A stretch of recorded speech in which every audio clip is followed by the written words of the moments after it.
வசனம் கூட ஆதியாகமம் 15:1 வசனம் கூட பார்ப்போம்.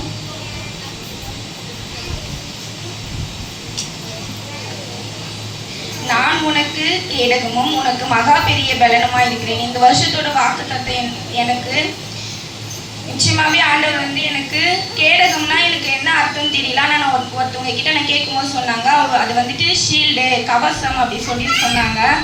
நிச்சயமாகவே ஆண்டவர் இந்த வருடம் முழுவதும் எனக்கு கவசமாக இருந்திருக்காங்க, என் குடும்பத்துக்கும் கவசமாக ஆண்டவர் இருந்திருக்கிறாரு. அதற்காக கடவுளுக்கு நன்றி சொல்கிறேன். இன்னமும் கூட ஒரு வசனம் எங்களோட வாழ்க்கையில் நிறைவேறினது.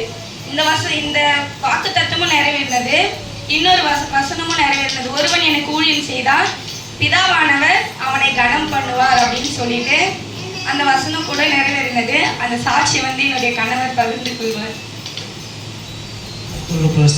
ஸ்தோத்திரம்.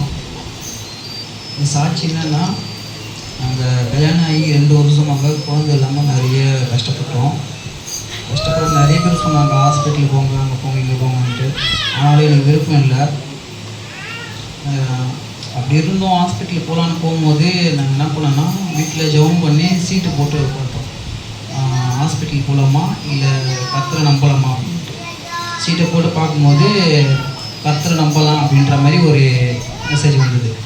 அதுக்கப்புறம் என்னென்னா, இந்த விழுப்புரம் ஊழியம் செய்கிறதுக்கோசம் நிறைய பேர் அங்கே போய் பண்ணால் கர்த்தருக்கு நீ ஊழியம் செய்தால் உனக்கு நல்லது நடக்கும் அப்படின்னு நிறைய பேர் சொன்னாங்க. ஆனாலும் நான் அதை நம்பிக்கை விட்டேன். அப்போது லாஸ்ட் மினிட்ஸ் என் மனைவி மட்டும் போனாங்க.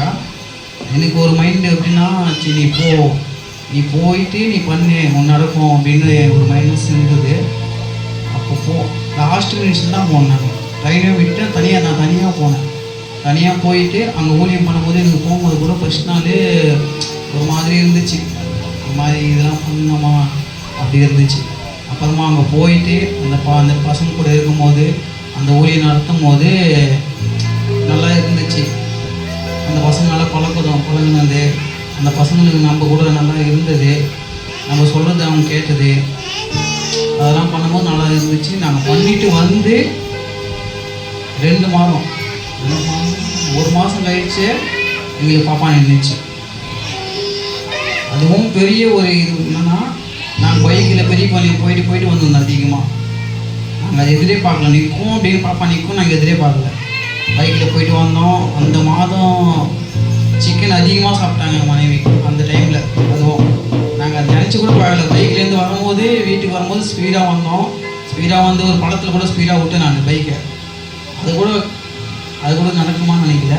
அப்புறமா நான் அந்த கார்டு செக் பண்ணி பார்க்கும்போது நடந்துச்சு. கர்த்தர் நல்லதை சேர்ந்தார். கர்த்தருக்கு ஸ்தோத்திரம்.